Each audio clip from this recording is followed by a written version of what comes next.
আমানতু বিল্লাহিল্লাযী আমানাত বিহি বানু ইসরাঈল ওয়া আনা মিনাল মুসলিমিন। ফেরাউন তখন ডুবে আর কয়, আল্লাহ আমি কিন্তু একজন পাক্কা ঈমানদার, আমি কিন্তু একজন মুমিন মুসলমান। আল্লাহ ডাক দেয়া কয়,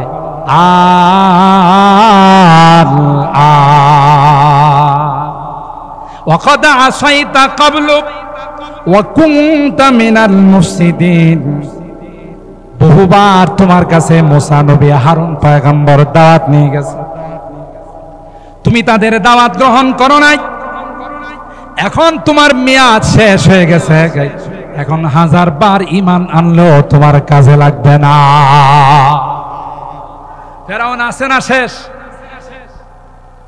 আছে না শেষ? কথা কয় না। এখন লাইট মারলে ফেরাউনের বংশধর এখনো আছে, ফেরাউন নাই। কথা বলেন ঠিক না বেঠিক? ফেরাউনের কালচার এখনো, তার প্রত্যেকটা যারা আছে তারা পৃথিবীর মধ্যে আছে, ঠিক না বেঠিক? কিন্তু ফেরাউনকে আল্লাহ ধ্বংস করে দেখিয়ে দিয়েছেন, যত পাওয়ার দেখাক আমার কাছে টিকবে না। নমরুদকে শেষ করে দিয়েছেন। আবু জাহেল মক্কার সবচেয়ে সুপার পাওয়ার। কেন রে হাফেজ দাওয়ারে তুমি যাবে না? এই বড় বাকাইল মিজানুর রহমান হাফিজিয়া মাদ্রাসায় আমি কষ্ট করে পড়েছি। মাদ্রাসা কর্তৃপক্ষ আমার পড়ার ব্যবস্থা করে দিয়েছিল, এলাকার মানুষ আমার খোঁজ খবর নিয়েছিল, লজিং রেখেছিল, জায়গির রেখেছিল। তাদের 2 লোকমা খাবার খেয়ে আমি কোরআন পড়েছি, হাফেজ হয়েছি। হাফেজ হওয়ার পর আলেম হয়েছি। আমি এত নিমুখ হারাম নয়, এই এলাকার মানুষগুলোকে রেখে আমি একা জান্নাতে চলে যাব? না না না, ওই মানুষগুলোকে আশপাশে দেখা যায়। আমার এই বড় বাকাইলের অনেক মানুষকে গুনার কারণে বাম কাতারে দেখা যায়। তাই যতক্ষণ পর্যন্ত তাদের জান্নাতের ফয়সালা না হবে, ততক্ষণ পর্যন্ত আমি তোমার জান্নাতের মেহমান হব না। আল্লাহু আকবার।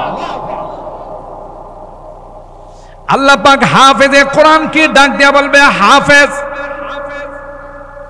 তোমার সিনার মধ্যে আমি আল্লাহ কোরআনে কারীম সংরক্ষণ করেছিলাম। হাফেজ রে, তোমাকে অপমান করার জন্য নয়। আজকের এই কিয়ামতের কঠিন ময়দানে হাফেজ তোমার সুপারিশ আমি আল্লাহ অগ্রাহ্য করব না, ফেরত দেব না। যাও যাও, বাম কাতারে যারা আছে জাহান্নামের লাইনে, এদের থেকে যেই দর্শনকে তোমার পছন্দ হয়, যেই দর্শনকে তোমার ভালো লাগে, হাতে ধরে ধরে তুমি নিয়ে আসো। অথচ তাদের উপর জাহান্নাম ওয়াজিব হয়ে গিয়েছিল। আমি আল্লাহ তোমার সুপারিশের বরকতে তাদের জন্য জান্নাতের ফয়সালা করে দেব। শুধুমাত্র একজন হাফিজে কোরআন হিফজ করছে, ফাস্তাযহারাহু ফাআহাল্লা হালালা ওয়া হাররামা হারামা, হালালকে হালাল, হারামকে হারাম মাইনা চলছে, তারই যদি পাওয়ার হয় যে হাফেজ হওয়ার পর আলেম হলো, কোরআনে কি আছে সেটা বুঝলো, ব্যাখ্যা বিশ্লেষণ তাফসীর, আল্লাহর হাবিব বলেন ওই ব্যক্তির কোনো 10-20-এর সংখ্যা থাকবে না, যত ইচ্ছা তত সুপারিশ করে আল্লাহর জান্নাতে। আর যারা এই কুরবানি করেছেন তাদের সন্তানদেরকে কোরআন মুখস্থ করার জন্য, কোরআনের হাফেজ হওয়ার জন্য ঘর থেকে নিজের কোলের থেকে বিদায় জানাইছে, যাও আমার কোলে নয় মাদ্রাসার কোলে তোমাকে দিয়ে দিলাম, যতই কষ্ট হোক ওখানে থেকে তোমাকে লেখাপড়া করতে হবে। ওই মা বাবা যে কোরবানি করেছে, যে ত্যাগ স্বীকার করেছে, আল্লাহর মাহফিলের মধ্যে ওই মা বাবাকে আল্লাহ ডেকে আল্লাহর কুদরতি হাতে তাদের মাথার মধ্যে নূরের মুকুট পরাই দিবেন। কি মনে করলেন? মনে করতে পারেন বোধ আমাদের এই লাইটের মতো পার হবে। মান করাল কুরআন ওয়া আমিলা বিমা ফিহি উলবিসা ওয়ালিদাহু তাজাই ইয়াউমাল কিয়ামা দাউহু আহসানু মিন দাউইশ শামস লাউ কানাত ফি বুয়ুতিকুম। আল্লাহর হাবিব বলেন, উম্মত, যে মুকুট পরানো হবে সেই মুকুটের আলোটা জ্যোতিটা কেমন হবে? সূর্যটা এখন পূর্ব দিগন্তে উদিত হয়, গোটা পৃথিবীকে আলোকিত করে ফেলে। কোথাও যদি একটা সুই পড়ে সেটাও দেখা যায়। জোরে বলুন ঠিক কিনা? আমার আপনার ঘরের মধ্যে আলো পৌঁছে কিনা বলুন? সূর্যের সামনে বিদ্যুতের যত পাওয়ারফুল লাইট হোক না কেন, তার কোনো দাম আছে? আল্লাহর হাবিব বলেন, গোটা সূর্যটা যদি তোমার কামরার ভিতরে ঢুকায় দাও, তোমার রুমের ভিতরে যদি গোটা সূর্যটা তুমি ঢুকায় দাও, যেই পরিমাণ আলো হবে, আল্লাহ বলেন হাফেজে কোরআনের মা বাবার মাথায় যে মুকুটটা দেওয়া হবে গো, ওই মুকুটের আলো সূর্যের চাইতেও কোটি কোটি গুণ বেশি হবে। সেই আলেম হাফেজ হয়ে যদি আলেম হয়ে যায়, আল্লাহর হাবিব বলেন হাফেজের জন্য 10 জনের পাওয়ার, কিন্তু আলেম যদি হয় তার জন্য 10 জন নয়, যত ইচ্ছা তত সুপারিশ করে আল্লাহর জান্নাতে নিয়ে যাবে। 10-20 নয়, 100-200 নয়, 1000 লক্ষ নয়, একজন আলেমে বা আমল হাফেজে কোরআন যত ইচ্ছা তত সুপারিশ করে আল্লাহর জান্নাতে নিয়ে যাবে। সুবহানাল্লাহ। এই আলেমদের সাথে হাফেজদের সাথে আমাদের সম্পর্ক রাখার দরকার আছে না? যতদিন এই কোরআন থাকবে ততদিন আল্লাহ এই আসমান আর জমিন রাখবেন। কথা বলেন ঠিক কিনা? যেদিন কোরআন চলে যাবে এই পৃথিবী আল্লাহ তাআলা রাখবেন। কোরআনের জন্য যেমন অনুষ্ঠানের মধ্যে, বিবাহের অনুষ্ঠানের মধ্যে বরকে কেন্দ্র করে সব রকমের আয়োজন, বর চলে যাওয়ার পর কি প্যান্ডেল আরো কয়েকদিন থাকে, বিকাল বেলায় ডেকোরেশনওয়ালারা, ডেকোরেটার্সের মালিক সব খুলে নেওয়া যায়। কেন? বর নাই, জামাই নাই। আল্লাহ কয় এই বিশ্বের জামাই হলো হাফিজে কোরআনরা, আলেমে বা আমল যারা, তারা যেদিন এই পৃথিবীতে আলেম থাকবে না, যেদিন এই পৃথিবীতে হাফিজ থাকবে না, যেদিন এই পৃথিবীতে কোরআন থাকবে না, 1 সেকেন্ডের জন্য আল্লাহ পৃথিবী রাখবে। ঠিক না বে ঠিক? যুগে যুগে ইসলামের এবং কোরআনের বিরোধিতা ছিল, আছে, থাকবে। কথা কয় না নাকি? এখন নাই? এখনো কোরআন সুন্নাহর বিরোধিতার জন্য অনেক নাস্তিক মুরতাদ দেশে আছে, যারা বিভিন্ন লাইনে কোরআনের বিরোধিতা করার জন্য, ইসলামের বিরোধিতা করার জন্য, সুন্নাহর বিরোধিতা করার জন্য, নাস্তিকতা প্রতিষ্ঠিত করার জন্য তাদের সর্ব শক্তি দিয়ে তারা চেষ্টা করে যাচ্ছে যেন এদেশে কোরআন বিরোধী, কোরআন সুন্নাহ বিরোধী আইন, কোরআন সুন্নাহ বিরোধী কালচার যেন এদেশে তারা প্রতিষ্ঠিত করতে পারে। এক মুহূর্তের জন্য, এক সেকেন্ডের জন্য সেটা থেমে নেই। কথা বলো ঠিক না? কিন্তু ইসলাম বলে, কোরআন বলে ষড়যন্ত্র ছিল, আছে, থাকবে, কিন্তু এই ষড়যন্ত্র কোনোদিন সফলতার চেহারা দেখবে না। ষড়যন্ত্র কোনোদিন সফলতার চেহারা দেখবে না। আরে তুমি কে? তোমার চাইতে অনেক শক্তিশালীরা ইসলামের বিরোধিতা করেছে, কোরআনের বিরোধিতা করেছে। খবর নিয়ে দেখো, তাদের অস্তিত্ব বিলীন হয়ে গেছে, ঠিক না? মিস্টার নমরুদ পাওয়ারফুল ছিল না? কথা কয় না। মিস্টার নমরুদের পাওয়ার কম ছিল না, বেশি ছিল? মিস্টার নমরুদ গোটা বিশ্বের বাদশা ছিল। ফেরাউনের পাওয়ার বোধ বেশি ছিল না? কথা কয় না। বেশি ছিল না কম ছিল? আছে না? পানিতে ডুবায়া মারছে ফেরাউনকে। কে মারছে? বলুন বলুন, কে? এমনি মরছে না পানিতে ডুবে?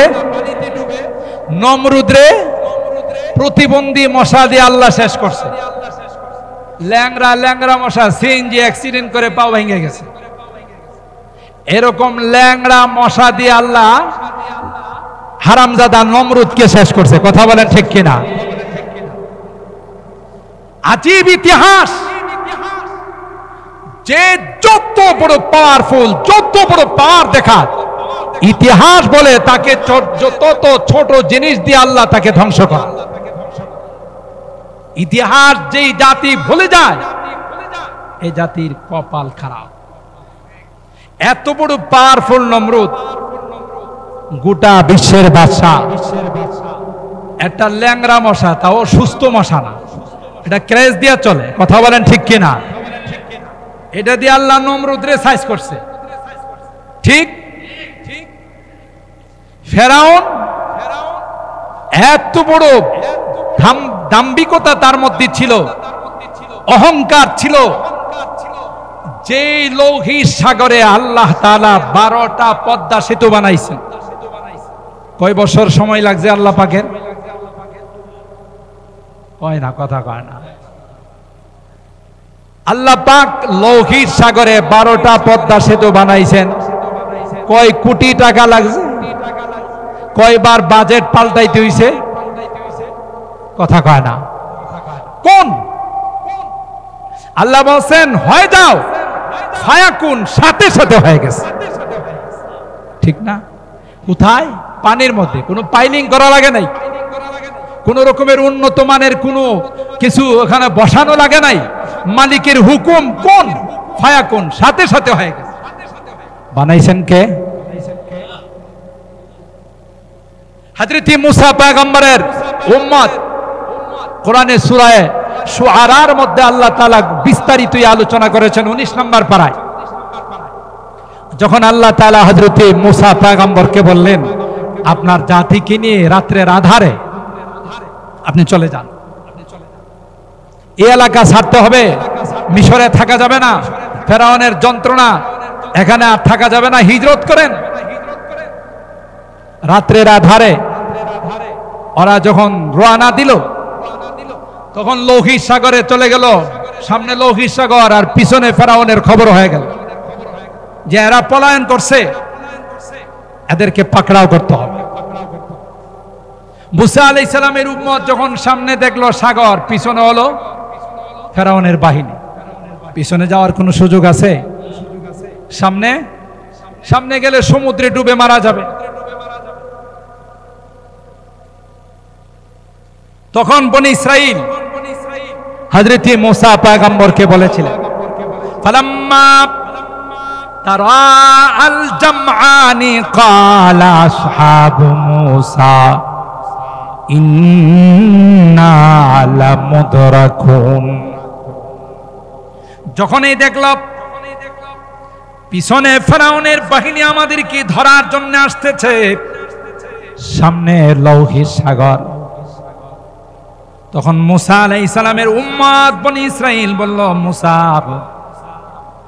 ইন্না লামুদরাকুন, আমরা তো ধরা পড়ে যাব, সামনে যদি যায় সাগরে ডুবে মারা যাব, পিছন দিয়ে ফেরাউনের বাহিনী আমাদেরকে পাকড়াও করবে, আমাদেরকে অ্যারেস্ট করে ফেলবে। হযরত মুসা পয়গম্বর ধমক দিয়ে বলেছিলেন, ক্বালা কাল্লা ইন্না মাইয়া রাব্বি সায়াহদিন। মুসা পয়গম্বর বললেন, না না, নিজের ইচ্ছা এখানে আসি নাই, আসমানের মালিক অর্ডার দিয়েছেন, সেই জন্য এখানে উপস্থিত হয়েছি। সুতরাং কখনো নয়, আল্লাহ তাআলা আমাদেরকে কোনো অবস্থাতেই ধ্বংস করবেন না। হযরত মুসাকে আল্লাহ ডাক দিয়ে বললেন, ফাওহাইনা ইলা মুসা নিদ্রিব বিআসাকাল বাহর, এ মুসা দেরি না করে তোমার ওই কুদরতি লাঠি, যে লাঠি জান্নাতি লাঠি, ওই লাঠি দিয়ে তুমি লৌহিত সাগরে আঘাত করো।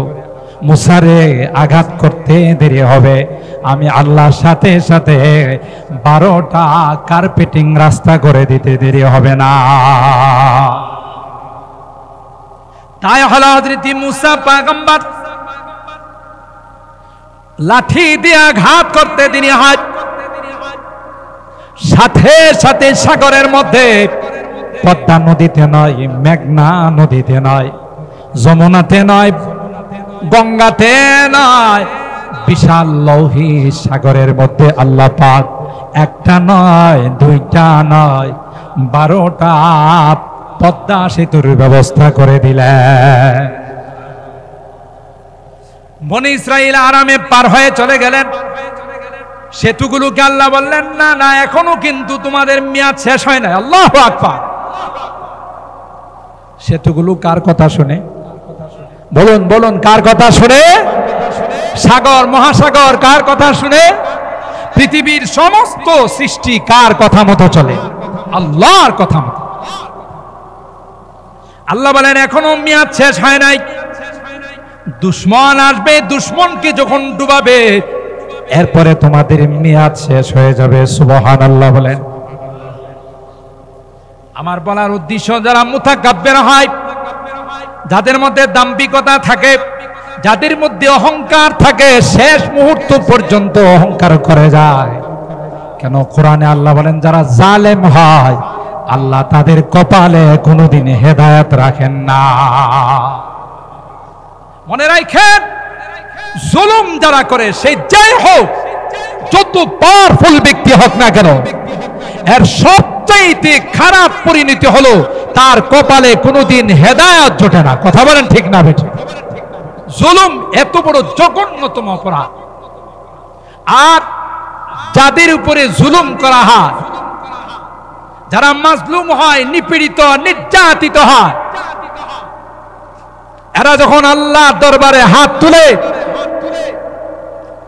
মাজলুমের বদদুয়া, মাজলুমের হাত, এটা সরাসরি আসমানের মালিক রব্বে করিমের আরশের মধ্যে ধাক্কা লাগানো শুরু।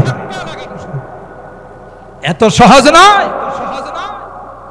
আপনি যদি একটা পশুর উপরে জুলুম করেন, ওইটারও বিচার হবে, আর মানুষের উপরে জুলুম করে আপনি বেঁচে যাবেন, এটা কঠিন কালেও হতে পারে না। কথা বলেন ঠিক না বেটে? আল্লাহ পাকের নিজাম হলো, ছাড় দেন, ছেড়ে দেন না, সুযোগ দেন। ফেরাউন রবের দাবি করছে, তারপর আল্লাহর সাথে সাথে ধরেন। কথা বলেন ঠিক না বেটে? এটাই আল্লাহর নিজাম। চরম পর্যায়ে যখন পৌঁছে যায়, তখন বড় কিছু লাগে না, ছোট কিছু দিয়ে আল্লাহ তার পতন ঘটায়। কথা কয় না? ইতিহাস তার সাথে। ফেরাউন যখন গিয়ে দেখলো 12টা কার্পেটিং রাস্তা, 12টা সেতু সমুদ্রে, কি কয় জানেন? এই কবিশের বাচ্চা ওখানে দাঁড়ায় তার জনগণকে বলে, দেখলা আমি কি পাওয়ারফুল? আমি আমার সিংহাসনে বসে লৌহিত সাগরে ইশারা করেছিলাম যে আমরা আসতেছি, পদ্মা সেতু হয়ে যাও, 12টা সাগরের মধ্যে সেতু হয়ে যাও। আমার ইশারা দেওয়ার সাথে সাথে 12টা সেতু হয়ে গেছে। দেখলেন সেতু বানাইছে কে আর কৃতিত্ব নে কে? এটারে কেউ জমে তাই না নিছে? কথা বলেন ঠিক না বেঠিক? বানাইছেন সেতু আল্লাহ, আর হে কয় কি এটা আমি বানাইছি ইশারা দিয়া। আল্লাহ কয় ঠিক আছে তোর সেতুতে তুই ঢুক, একটু করে বুঝবি। কথা বলেন ঠিক না বেঠিক? আল্লাহ আল্লাহ আল্লাহ যখন নারাজ হয়ে যায় তখন নিজের সাজানো কোনো কিছুই কাজে আসে না। কথা বলেন ঠিক না বেঠিক? সব কিছু ব্যর্থ হয়ে যায়। মুহতারাম হাজরিন, ফেরাউন তার লস্কর, তার বাহিনীদেরকে নিয়ে যখন লৌহির সাগরে ঢুকে ফেলল, সাগর কার কথা শুনে? আল্লাহ পাক অর্ডার দিলেন, আমানতু বিল্লাহিল্লাযী আমানাত বিহি বানু ইসরাঈল ওয়া আনা মিনাল মুসলিমিন। ফেরাউন তখন ডুবে আর কয়, আল্লাহ আমি কিন্তু একজন পাক্কা ইমানদার, আমি কিন্তু একজন মুমিন মুসলমান। আল্লাহ ডাক দেয়া কয়,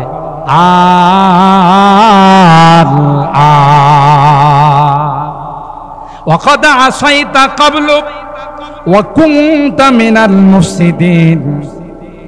বহুবার তোমার কাছে মুসা নবী, হারুন পয়গম্বর দাওয়াত নিয়ে গেছে, তুমি তাদের দাওয়াত গ্রহণ করো নাই।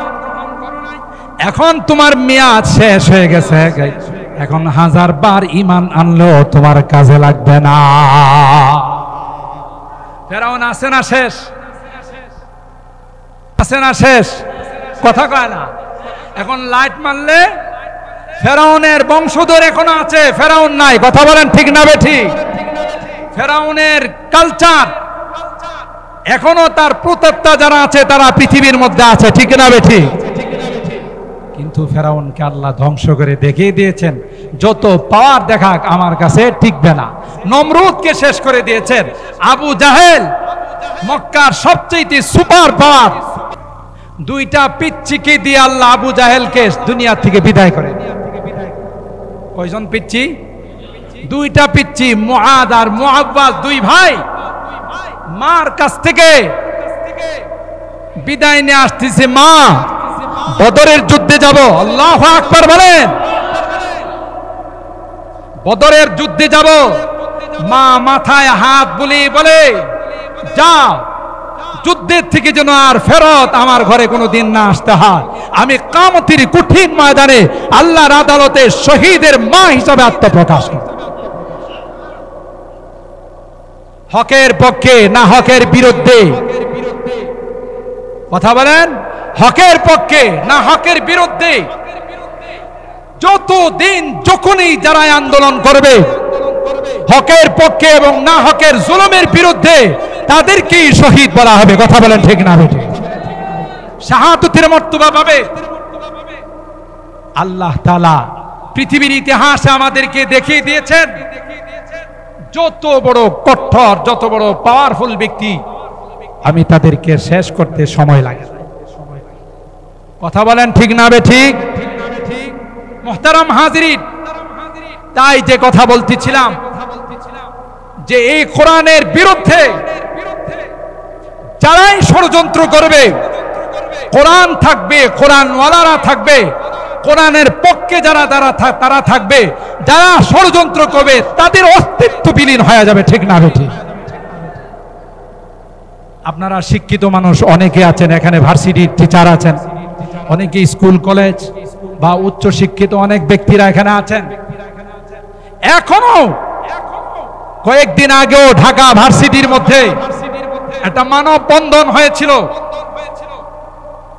যেখানে তারা মানববন্ধন করেছিল কলকাতায় একজন চিকিৎসককে ধর্ষণ করে তাকে হত্যা করা হয়েছিল। ওখানে কলকাতাতে বিশাল মিছিল, মিটিং, আন্দোলন হচ্ছে। তার এই সমর্থনে আমাদের ঢাকা ভার্সিটিতে কিছু মানুষ জমা হয়েছে। উদ্দেশ্য হলো তাদের ওটার প্রতিবাদ জানাবে, অবশ্যই অন্যায়ের প্রতিবাদ জানাবে, এটা হলো বাস্তবতা। কিন্তু আপনারা বিভিন্ন মিডিয়াতে ওই রিপোর্টগুলো, ফুটেজগুলো, কভারেজগুলো আপনারা দেখবেন। ওখানে 13 দফা দাবি পেশ করা হয়েছে। আমি একজন উপদেষ্টা হিসাবে তা বাস্তবায়ন করার জন্য ঝাঁপিয়ে পড়ব। মানববন্ধন বা প্রতিবাদ সমাবেশ হলো কলকাতার ওই ডাক্তারকে অন্যায়ভাবে হত্যা করা হয়েছে এই ব্যানারে। আর তাদের প্রথম দাবি হলো, 1 নাম্বার দাবি হলো যে এদেশে যত লিঙ্গ আছে, যাদেরকে লিঙ্গ বলা হয়, বিভিন্ন জাতি, তাদেরকে সমান অধিকার দিতে হবে। নারী পুরুষ এটা তো আমরা বুঝি, তৃতীয় লিঙ্গ আরেকটা আছে হিজড়া যাদেরকে বলে, সেটাও বুঝি, কিন্তু এরা এই শব্দ ব্যবহার করে নাই। এদের দাবির মধ্যে ছিল যত লিঙ্গ আছে, যাদেরকে লিঙ্গ বলা হয়, সকলকে সমান অধিকার দিতে হবে। এটার জন্য প্রয়োজনে আমরা রক্ত দিতে রাজি আছি। আর মাননীয় উপদেষ্টা বলেছেন আমিও এটা বাস্তবায়ন করার জন্য জান দিয়ে আমি চেষ্টা করব। এটার ভিতরে যে কি ছিল এটা হয়তো সাধারণ মানুষ বুঝবে না। এর দ্বারা তাদের স্পষ্ট বার্তা ছিল, সমকামিতায় যারা লিপ্ত হয়, ট্রান্সজেন্ডারের নামে যারা লিঙ্গ পরিবর্তন করতে চায়, তাদেরকে সরকারি স্বীকৃতি দিতে হবে। এটা সম্পূর্ণ কোরআন সুন্নাহ বিরোধী। কথা বলেন ঠিক কিনা? চিন্তা করেন কি কৌশলে এরা মনে করে এই জাতীয় শব্দ ব্যবহার করলে আলেম ওলামারা, মৌলবীরা বুঝবে না যে আলেম ওলামারা কিতাবের বাইনা সতর বলে, মাঝখান থেকে শব্দ বের করে করে কিতাব বুঝে। যে আলেম ওলামারা ছোট ছোট অক্ষর পড়ে তাফসীর বুঝে, আর আপনি সূক্ষ্মভাবে কোরআন সুন্নাহর বিরুদ্ধে কথা বলে যাবেন, আলেম ওলামারা বুঝবে না। এটা বোকা সরগরে বসবাস করতে হবে। কথা বলেন ঠিক কিনা? এইভাবে তাদের 13টা দাবির প্রত্যেকটা দাবি, কর্তৃত্ব পুরুষের হাতে থাকতে পারবে না, নারীদের হাতে থাকবে। অথচ কোরআন বলেন কর্তৃত্ব থাকবে পুরুষের হাতে। কথা বলেন ঠিক কিনা? প্রত্যেকটা দাবি কোরআন সুন্নাহ বিরোধী। আমি সবগুলো বলবো না, যেহেতু অনেক টাইম হয়ে গেছে। তাদের প্রতিবাদ, মানববন্ধন কলকাতা, আর দাবি করে সব কোরআন সুন্নাহ বিরোধী। কথা বলেন ঠিক কিনা? এটার বলে দাল মে কুছ কালা হ্যায়। কথা বলেন ঠিক কিনা? মনে করছে সরকার না, বুঝে মনে করছে দেশে কোনো সরকার নাই, যা ইচ্ছা তাই করে ফেলবো। ইসলামী জনতা, তাওহীদি জনতা, আলেম ওলামায়ে দেশে কোনোদিন শুয়ে থাকে না। কথা বলেন ঠিক না বেঠি?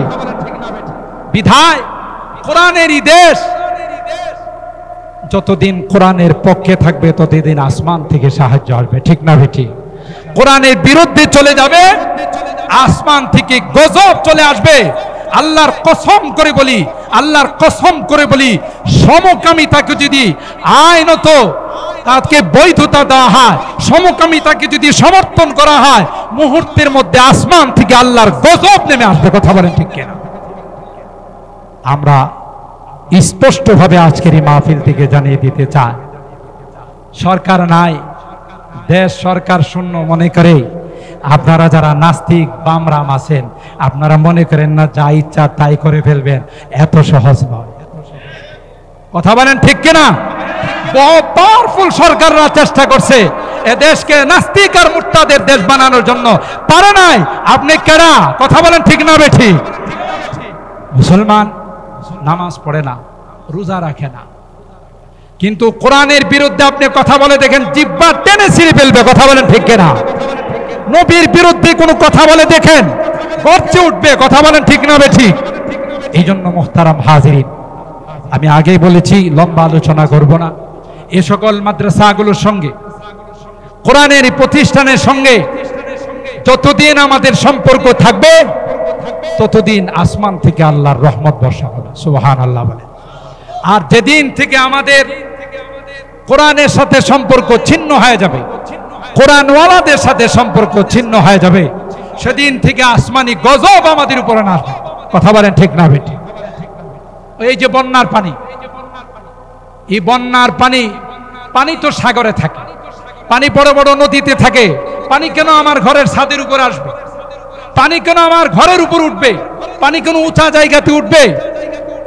এটাও আল্লাহর হুকুমে আসছে, ঠিক না বেটি? আর দ্বিতীয়ত যারা আমাদের পাশে, যাদেরকে আমরা সব সময় মনে করি আমাদের অন্তরঙ্গ বন্ধু, কথা বলেন ঠিক না বেটি? বন্ধু বলতে বলতে আমাদের কলিজা দিয়ে দিয়েছি, এই বন্ধুরা আমাদের পুরস্কার দিছে রাতের আধারে, তাদের বেড়িবাঁধগুলো ছেড়ে দিয়ে বাংলাদেশের মানুষকে ডুবিয়ে মারার ষড়যন্ত্র করেছে, কথা বলেন ঠিক না বেটি?